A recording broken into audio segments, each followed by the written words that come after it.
बस the Hindu editorial और Indian express और द हिंदू बिजनेस लाइन को अपनी लाइफ का एक हिस्सा बना के रखना है, चाहे कुछ भी हो जाए, यानी पीछे नहीं जाना। अब आते हैं मेलेडी एंड रेमेडी। आइए देखते हैं क्या है, यानी रोग और उपाय। तो हम इसके बारे में पढ़ने जा रहे हैं, यानी कॉलेजियम के बारे में एक बार फिर से पढ़ने जा रहे हैं, जीएस 2 यानी पॉलिटी के बारे में पढ़ने जा रहे हैं। तो ये एडिटोरियल लिखा गया है द हिंदू का, और हिंदू का यह एडिटोरियल महत्वपूर्ण है। देखिए, न्यायपालिका की संरचना, और ऑब्वियस है न्यायपालिका की संरचना से संबंधित उठने वाले जो भी मुद्दे होंगे तो वो यहाँ महत्वपूर्ण ही है। तो यहीं से कनेक्टेड है। एक बार मैं क्वेश्चन, पहले न्यूज आपको बता दूं, फिर आपको समझ में आ जाएगा।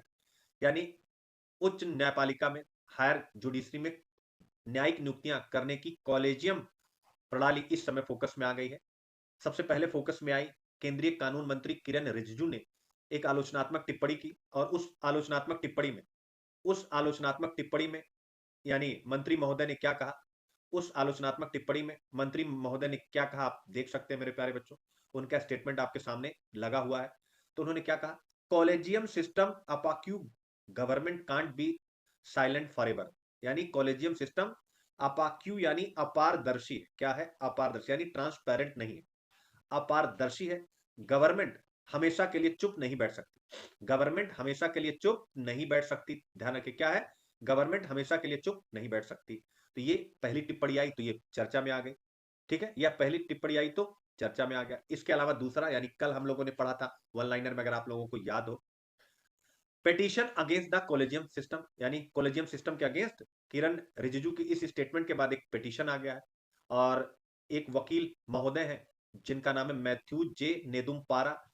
अब इन्होंने क्या किया है, इन्होंने क्या कहा है, सुप्रीम कोर्ट का दरवाजा खटखटाया है और ये कहा है कि राष्ट्रीय न्यायिक नियुक्ति आयोग बनाने वाला जो कानून था और जो संविधान का संशोधन था, उसको सुप्रीम कोर्ट ने 2015 में अपने एक डिसीजन में असंवैधानिक घोषित कर दिया। तो उस निर्णय पर सुप्रीम कोर्ट को पुनर्विचार करना चाहिए, याद रखिएगा। यानी कहने का मतलब है कि अक्टूबर 2015 में सुप्रीम कोर्ट ने जो फैसला दिया था और 99th अमेंडमेंट एक्ट को रद्द कर दिया था, ठीक है ना, तो यह भी मुद्दा उठाया गया यानी सुप्रीम कोर्ट में कि भाई अपने फैसले पर आप पुनर्विचार कीजिए। अब ये 99th एक्ट क्या है, वो सारी बातें अभी हम आगे पढ़ेंगे। तो ये खबरों में रहा। कल हमने पढ़ा, आपको याद होगा कि चीफ जस्टिस ऑफ इंडिया ने ये कह दिया, ठीक है, उन्होंने कहा कि एक बेंच इस मुद्दे पर विचार करेगी। यानी वर्तमान chief justice of India mister Chandrachud ji ने भी यह कह दिया कि इस मुद्दे पर विचार करेगी। तो इसका मतलब कॉलेजियम जबरदस्त चर्चा में आ गया। क्या आ गया? कॉलेजियम चर्चा में आ गया। तो अब यहां से आपसे क्वेश्चन पूछा जा सकता है, याद रखिएगा, कॉलेजियम चर्चा में आ गया, ठीक है। तो अब यहां से क्वेश्चन पूछा जा सकता है, ध्यान रखें। तो रिसेंट डेवलपमेंट यहां पर क्या क्या है, तो सबसे पहले कुछ फैक्ट्स हैं, उस पर काम करते हुए चलते हैं। 1993 में सुप्रीम कोर्ट ने कॉलेजियम व्यवस्था को आगे बढ़ाया, ठीक है। 9 जजों की बेंच ने न्यायपालिका में नियुक्ति के लिए, यानी हायर जुडिशरी में, यानी उच्चतम न्यायालय और उच्च न्यायालय में नियुक्ति के लिए कॉलेजियम व्यवस्था को स्थापित किया। कॉलेजियम यानी एक समूह, ठीक है, जिसमें चीफ जस्टिस ऑफ इंडिया 4 वरिष्ठ न्यायाधीश होंगे। वह मिल करके जो हाई कोर्ट और सुप्रीम कोर्ट के जज हैं उनकी नियुक्ति और स्थानांतरण की प्रक्रिया का निर्णय लेंगे।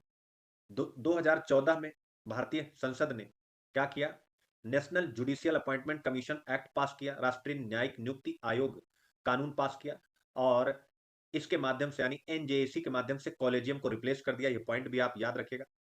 लेकिन अक्टूबर 16 2015 को 5 सदस्यीय संवैधानिक पीठ ने, कॉन्स्टिट्यूशनल बेंच ने 99th कॉन्स्टिट्यूशनल अमेंडमेंट एक्ट को क्या कर दिया, को असंवैधानिक घोषित कर दिया, ठीक है। और कहा कि एनजेसी एक्ट जो है यह असंवैधानिक है, यानी यह एनजेसी एक्ट संविधान के आदर्शों के अनुरूप नहीं है, और कॉलेजियम सिस्टम को फिर से आगे बढ़ा दिया, याद रखिएगा। तो ये सारी बातें हैं जो यहां तक हुई हैं, ठीक है। अब हम यहां से आगे बढ़ते हैं, और इसके बाद सरकार और मतलब न्यायपालिका के बीच में एक टकराहट हमेशा बनी रही, और उसी का यह रूप यहाँ पर हम देख रहे हैं। अब हम आगे बढ़ते हैं। तो अब यहाँ पर आगे बढ़ने से पहले सबसे पहले IQIP पे आ जाते हैं। तो आपको समझ में आ गया होगा न्यायपालिका की संरचना, तो इसी संरचना से जुड़ा हुआ मुद्दा है, ठीक है, स्ट्रक्चर ऑफ जुडिशरी से जुड़ा हुआ मुद्दा है। और 2017 में क्वेश्चन आया भी है। 2017 में आप देखिए, भारत में उच्चतर न्यायपालिका में न्यायाधीशों की नियुक्ति के संदर्भ में राष्ट्रीय न्यायिक नियुक्ति आयोग होता है। राष्ट्रीय न्यायिक नियुक्ति आयोग अधिनियम 2014 पर सर्वोच्च न्यायालय के निर्णय का समालोचनात्मक परीक्षण कीजिए। तो आपके सामने देख सकते हैं, यानी सुप्रीम कोर्ट ने जो डिसीजन दिया था एनजेएसी एक्ट 2014 पर, समालोचनात्मक परीक्षण कीजिए। समालोचनात्मक समालोचनात्मक का मतलब क्या हो गया? Critically examine. ठीक है, ऑब्वियस है, यानी कि सुप्रीम कोर्ट ने जो आधार दिए थे आपको उसको बताना है और सरकार का जो पक्ष है उसको भी बताना है, ध्यान रखिएगा, ठीक है ना? और फिर अंत में एक दो पॉइंट अपने मन की बात कह देनी है। तो आइए देखते हैं, हम इस प्रश्न का कंप्लीट आंसर लिखने जा रहे हैं इसी एडिटोरियल के द्वारा। तो आप लोग भी प्लीज इस आंसर को लिखने की कोशिश करेगा, क्योंकि पूरा टॉपिक उसी के अकॉर्डिंग है। मॉडल क्वेश्चन आपके सामने है जो 2022 सॉरी 23 24 25 कभी भी आ सकता है। What is collegium system of appointment of जजेस? न्यायाधीशों की नियुक्ति की कॉलेजियम प्रणाली क्या है? What are the debate and controversy surrounding it? इसके आसपास क्या बहसें और विवाद हैं? तो न्यायाधीशों की नियुक्ति की कॉलेजियम प्रणाली हम पढ़ने जा रहे हैं, याद रखिए। तो चलिए, और इसके आसपास क्या बहस और विवाद है, तो ये भी आपको जानना चाहिए। तो कई घटनाएं आपके सामने मैंने ओपन कर दी हैं, अब हम यहां से पढ़ेंगे। तो सबसे पहले पढ़ते हैं नेशनल जुडिशियल अपॉइंटमेंट कमीशन। इसी समय पता लग जाएगा कि कॉलेजियम और क्या क्या विवाद है, क्या बहसें हैं। तो 99th कॉन्स्टिट्यूशनल अमेंडमेंट किया गया, यानी 99वां संविधान संशोधन किया गया। और कॉलेजियम की जगह, यानी जो हायर जुडिशरी में यानी उच्चतम न्यायालय में और उच्च न्यायालय में न्यायाधीशों की नियुक्ति की प्रक्रिया है, ठीक है ना, स्थानांतरण की, ट्रांसफर की जो प्रक्रिया है, तो कॉलेजियम के द्वारा संचालित होती है। इस कॉलेजियम को रिप्लेस कर दिया गया और उसके स्थान पर एनजेएसी लाया गया, याद रखिएगा। कॉलेजियम में यानी न्यायपालिका से ही संबंधित लोग होते हैं, और एनजेएसी में विविधता लाई गई थी, डाइवर्सिफिकेशन किया गया था। इसमें 3 जज होते थे सुप्रीम कोर्ट के, इसके अलावा एक सेंट्रल लॉ मिनिस्टर होता था और 2 सिविल सोसाइटी के एक्सपर्ट होते थे, याद रखें। ठीक है, क्या क्या होता था सुप्रीम कोर्ट के, यानी कुल 6 मेंबर होते थे। 3 जज होते थे सुप्रीम कोर्ट के, एक होता इसमें केंद्रीय कानून मंत्री और 2 नागरिक समाज के विशेषज्ञ होते। ये आप इसको याद रख लीजिएगा, ठीक है ना? अब ये कहा गया कि एनजेसी यानी अब काम कैसे करेगा कि ये जो 6 सदस्य होते थे, अगर इन 6 सदस्यों में से 2 सदस्य भी यह कह दे कि एक्स व्यक्ति, जो जिसकी सूची है उनके सामने, एक्स वाई, अगर वो ये कह दे कि यह एक्स या वाई व्यक्ति, यानी केवल 2 व्यक्ति, 6 में से केवल 2 अगर कह दे कि यह नाम मेरे अनुसार सही नहीं है, मेरी सहमति नहीं है, तो ऑब्वियस है वह नाम हट जाएंगे। तो ऐसे में जो नियुक्ति की प्रक्रिया है वह थोड़ा सा ब्रॉड बेस्ड हो गई थी एनजेएसी के द्वारा, यह इसका सकारात्मक पहलू था, याद रखिएगा। लेकिन अभी हम लोगों ने पढ़ा फोर्थ जजेस केस इसको कहते हैं मेरे प्यारे बच्चों, और सुप्रीम कोर्ट ने 2015 में इसे असंवैधानिक घोषित कर दिया। तो यहां पर ये याद रखेगा, एनजेएसी लाया गया था और कहीं ना कहीं वह न्यायिक नियुक्ति को एक व्यापक आधार दे रहा था, क्योंकि इसमें न्यायपालिका के साथ साथ कार्यपालिका प्लस सिविल सोसाइटी की भी महत्वपूर्ण भूमिका थी। इसका मतलब था कि यानी जो न्यायपालिका में नियुक्ति के बारे में कहा जाता था कि एकमात्र न्यायपालिका हिंदुस्तान की ऐसी संस्था है जो अपने लोगों का चयन स्वयं करती है, ऐसी व्यवस्था संपूर्ण विश्व में और कहीं नहीं है। तो एनजेसी उस आलोचना को क्या कर रहा था? काउंटर कर रहा था। लेकिन सुप्रीम कोर्ट ने इसे क्या किया? 99th अमेंडमेंट एक्ट को फोर्थ जजेस केस में क्या किया? इसको खारिज कर दिया, यानी एनजेसी को समाप्त कर दिया, और जो उन्होंने कहा वही हो गया बहस और विवाद। 1998 में फोर्थ जजेस केस आता है और इसमें 2015 में यानी 98 में आता है, 99 में फैसला होता, ठीक है ना, याद रखेगा। ठीक है, 2015 चौथे न्यायाधीशों के मामले में, ये चौथा न्यायाधीश केस मेरे प्यारे बच्चों 2015 में होगा, ये याद रखिएगा, यहाँ पर ठीक कर लीजिएगा। ठीक है, 2015। तो ऐसे में सुप्रीम कोर्ट ने कहा कि भैया एनजेएसी कानून को हम खत्म करते हैं, उसकी जगह कॉलेजियम को हम ले आते हैं। अब आपके मन में आ गया कि सुप्रीम कोर्ट ने सर ऐसा क्या हुआ कि यह रीजन दिया? तो आप देखेंगे एनजेएसी कानून ने राजनेताओं को न्यायिक नियुक्तियों में समान शक्ति प्रदान की थी, ऐसा न्यायालय के द्वारा कहा गया कि हम एनजेएसी कानून को खत्म कर रहे हैं। क्यों?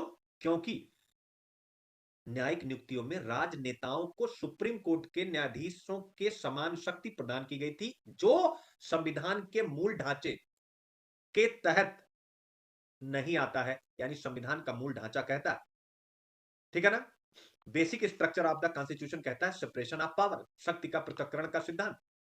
तो उन्होंने कहा कि यहां शक्ति का पृथक्करण कहा, यानी शक्ति का पृथक्करण का मतलब क्या है कि विधायिका अपना काम करे, कार्यपालिका अपना काम करे, न्यायपालिका अपना काम करेगी। लेकिन एनजेसी में न्यायिक नियुक्तियों में 2 न्यायाधीश थे, तो उसके साथ साथ एक यानी कानून मंत्री भी थे।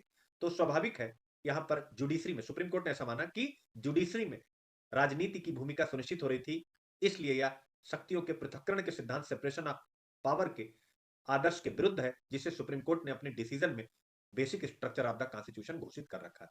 तो ये हो गया यानी किसका? सुप्रीम कोर्ट का पक्ष, याद रखेगा। तो ऐसे में सुप्रीम कोर्ट ने क्या किया? भैया कॉलेजियम को कह दिया कि संविधान के मूल ढांचे का हिस्सा है। क्या है कॉलेजियम? क्या है कॉलेजियम? क्या है? संविधान के मूल ढांचे का हिस्सा है। अब आप यहां से देख सकते हैं, यानी मूल ढांचे का मतलब कि संविधान संशोधन करके भी कॉलेजियम को हटाया नहीं जा सकता, याद रखिएगा। तो अब इतना जटिल रूप में यह बना दिया गया है चौथे जजेस केस के द्वारा। तो आज ये यहां पर स्टैंड करता है कि संविधान संशोधन के द्वारा भी इसकी शक्ति को हटाया नहीं जा सकता। तो इसका मतलब पेचीदा सरकार भले प्रश्न उठा रही, लेकिन सुप्रीम कोर्ट ने अगर एक बार खुद कह दिया है कि it's power could not be removed even through a constitutional amendment, तो फिर अब पुनः वह अपने इस डिसीजन को कैसे पलटेगी। तो यही सारी बातें हैं जो इस मुद्दे को गंभीर बनाती है। और अभी हाल ही में आपको पता होगा, ex chief justice of India mister Lalit you Lalit ने कहा था कि जो कॉलेजियम सिस्टम है, जो जजों की नियुक्ति करती है, वो बिल्कुल परफेक्ट है, बिल्कुल सही है, परिपूर्ण है। तो आप देख सकते हैं, यानी ये मुद्दा चल रहा है। क्लियर हो गया यहां तक सारा? एक बार सारे बच्चे बताएं यहां तक पिक्चर क्लियर? अब आते हैं आपके दिमाग में यह बात आ रही होगी, हालांकि मैंने कई बार ये टॉपिक करा दिया है, तो जो बच्चे पहले से देख रहे होंगे उनको क्या करना चाहिए, रिवीजन करना चाहिए, उनको ये ध्यान में रखना चाहिए कि कितने मुद्दे उनको याद हैं। कॉलेजियम सिस्टम अब हम पढ़ने जा रहे हैं बेसिक, यानी कॉलेजियम सिस्टम कैसे काम करता है। तो कॉलेजियम क्या करता है, वकीलों या जजों के नाम की सिफारिशें केंद्र सरकार को भेजता है। पॉइंट को समझते जाएगा, कॉलेजियम यानी केंद्र सरकार को सिफारिश भेज दिया। इसके अलावा केंद्र सरकार भी अपने कुछ प्रस्तावित नाम कॉलेजियम को भेजती है।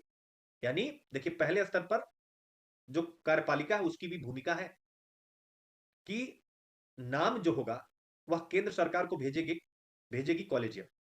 अगर केंद्र सरकार के पास कुछ नाम है तो वो भी कॉलेजियम को भेजती है। केंद्र सरकार फिर क्या करती है, जब कॉलेजियम भेजती है वकीलों या जजों के नाम की सिफारिश उसके पास, तो केंद्र सरकार क्या करती है, यानी उन नामों से संबंधित सभी प्रकार की जानकारियां इकट्ठा करती है, जांच करती है, और फिर जांच करने के बाद जांच रिपोर्ट कॉलेजियम को भेज देती है। याद रखिए, कॉलेजियम क्या करता है, सरकार के द्वारा सुझाए गए नामों पर विचार करता है और फिर फाइल को अंतिम मंजूरी के लिए सरकार को भेजता है, क्योंकि अंतिम मंजूरी सरकार को ही देनी है। अगर कॉलेजियम फिर से वही नाम भेजता है तो सरकार को उन नामों पर अपनी सहमति देनी ही होगी, याद रखिएगा। ठीक है, यानी यहां पर कॉलेजियम मजबूत हो जाता है कि अगर पहली बार कोई नाम भेजा गया सरकार के पास, अच्छी बात है, एक नाम, दो नाम, तीन नाम, मान लीजिए आप सबका नाम भेज दिया गया, सरकार ने भी अपना नाम कॉलेजियम को भेजा, सरकार ने कॉलेजियम ने उसे माना या नहीं माना वो अलग बात है। तो फिर फाइनली दोबारा जिन जिन नामों को भेजेगा, तो उन नामों पर क्या करेगा, सरकार को अपनी सहमति देनी ही होगी, याद रखेगा। लेकिन इसका मतलब कि कॉलेजियम यहां पर सुपीरियर हो जाता है, न्यायिक नियुक्तियों में सरकार के ऊपर हो जाता है, क्योंकि सरकार को सहमति देनी ही होगी। अब देखिएगा, लेकिन देनी तो होगी, लेकिन time limit is not fix to reply. जवाब देने की समय सीमा तय नहीं है। क्या है, जवाब देने की समय सीमा तय नहीं है। तो रिजल्ट क्या होगा, परिणाम क्या होगा? ऑब्वियस है, सरकार भाई जब सरकार की नहीं सुनी जाएगी तो सरकार नियुक्तियों में विलंब करेगी, हालांकि करना नहीं चाहिए। तो इसीलिए न्यायाधीशों के पद खाली रहते हैं या न्यायिक नियुक्तियों में लंबा समय लगता है। यह थोड़ा सा पेचीदी प्रक्रिया है, आपको ध्यान में रखनी है। ठीक है ना? अब इसके बाद आता है मुद्दा वही जो मैंने स्टार्टिंग में बताया कि न्यायिक नियुक्तियों को लेकर सरकार और न्यायपालिका के बीच तनाव हमेशा बना रहता है, याद रखेगा। जैसे सुप्रीम कोर्ट की तरफ से कहा गया कई बार कि हमने कई नामों की सिफारिश की, लेकिन कार्यपालिका जो है उसकी अनदेखी करती है, क्योंकि अंतिम स्वीकृति तो कार्यपालिका को देनी है, और कहीं लिखा नहीं कि कितने समय में दे, 1 महीने में, 5 महीने में, 8 महीने में, कहीं ऐसा कोई मेंशन नहीं। और उधर सरकार आरोप लगाती है कि कॉलेजियम में ट्रांसपेरेंसी नहीं। अब यहां पर आता है, यानी आपने सुप्रीम कोर्ट का पक्ष जान लिया, आपने सरकार का पक्ष जान लिया, अब हम पढ़ने जा रहे हैं यानी राइटर का पक्ष। किसका पक्ष? राइटर का पक्ष। राइटर क्या कहते हैं?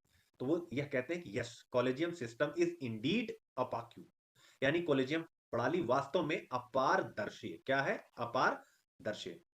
अब आप देख लीजिए, नियुक्ति में अस्पष्टता है, यानी कोई टाइम बाउंड प्रोसेस नहीं है। इसके अलावा न्यायपालिका में कोई आरटीआई नहीं है, कॉलेजियम के बारे में कोई स्पष्टता नहीं है, यानी सिंपल है, अपारदर्शी है, याद रखेगा। कोई वहां पर आरटीआई नहीं है, कोई कुछ भी नहीं है। और ऐसे मामले सामने, यानी यहां पर एग्जाम्पल बताया गया है कि ऐसे मामले सामने आए जहां सुप्रीम कोर्ट के न्यायाधीशों के निकटतम रिश्तेदार को योग्यता की अनदेखी करते हुए उच्च न्यायालय के न्यायाधीश के रूप में नियुक्त किया गया है। अब आप देख सकते हैं। इसके अलावा कॉलेजियम द्वारा बहुत अच्छी रिपोर्ट वाले न्यायाधीशों को उच्च न्यायालय में पदोन्नति के लिए अनुशंसित नहीं किया गया, यानी उनको जज नहीं बनाया गया, जबकि उनसे कनिष्ठ अधिकारियों की सिफारिश की गई, यानी भाई भतीजावाद है, सिंपल सी बात है। ठीक है ना? और यहां कहा गया एडिटोरियल राइटर की तरफ से, ये मैं नहीं कह रहा, वो कहते हैं कि जब 99th कॉन्स्टिट्यूशनल अमेंडमेंट एक्ट और एनजेसी अधिनियम को सुप्रीम कोर्ट ने खारिज कर दिया था, बट उसने माना था, खारिज करते हुए माना था कि कॉलेजियम में खामियां हैं। ठीक है ना? यानी तो अगर वह सुप्रीम कोर्ट खुद ही मानता है कि कॉलेजियम में खामियां है, तो स्वाभाविक है खामियां है ही है, और खामियां यही सबसे बड़ी है कि वो अपारदर्शी है। ये आप बहुत अच्छे से समझेंगे, सुप्रीम कोर्ट ने खुद कहा कि इसमें खामियां हैं, इसी निष्कर्ष पर आपको अच्छे से अपनी पकड़ बना लेनी। फिर उन्होंने कहा भाई खामी है, अब आपके मन में आ गया खामी है, फिर सुप्रीम कोर्ट ने ऐसा क्यों कहा कि कॉलेजियम चलता रहेगा? उन्होंने कहा कि ठीक है, खामियां हैं, लेकिन जब तक इस कॉलेजियम सिस्टम में सुधार नहीं होता तब तक ये बना रहेगा। तो इसका मतलब कॉलेजियम सिस्टम में सुधार की बात फोर्थ जजेस केस में कही गई थी। तो ऐसे में सरकार अगर कोई तर्क कर रही है, तो अगर उस पर chief chief justice of India ने कहा है कि हम यानी इस विषय पर विचार करेंगे, तो इसका मतलब है कि इस पर विचार होगा, क्योंकि फोर्थ जजेस केस में सुप्रीम कोर्ट ने स्वयं कहा था कि कॉलेजियम में कमियां। तो हम लोग इस निष्कर्ष पर पहुंचे कि कॉलेजियम में कमियां हैं, याद रखें। तो आगे की रणनीति का यानी आप क्या सुझाव देंगे? आप कहेंगे कि हमें एक अल्टरनेटिव मैकेनिज्म बनाने पर ध्यान करना चाहिए, यानी कोई एक हम और बेहतर एनजेसी ना सही, कॉलेजियम ना सही, कोई एक और व्यवस्था हम ला सकते हैं, याद रखिए। ठीक है ना? और उन्होंने कहा कि केवल हम इस आधार पर कि कार्यपालिका का न्यायिक नियुक्तियों में हस्तक्षेप होगा, हम अच्छी चीज को अपनाने से पीछे मुकर नहीं सकते, हमें एक अल्टरनेटिव मैकेनिज्म डेवलप करना पड़ेगा। ये रहा एक टॉपिक, यानी अंत में हम कहां पहुंच गए? अल्टरनेटिव मैकेनिज्म पर बातचीत करना होगा, ध्यान रखें।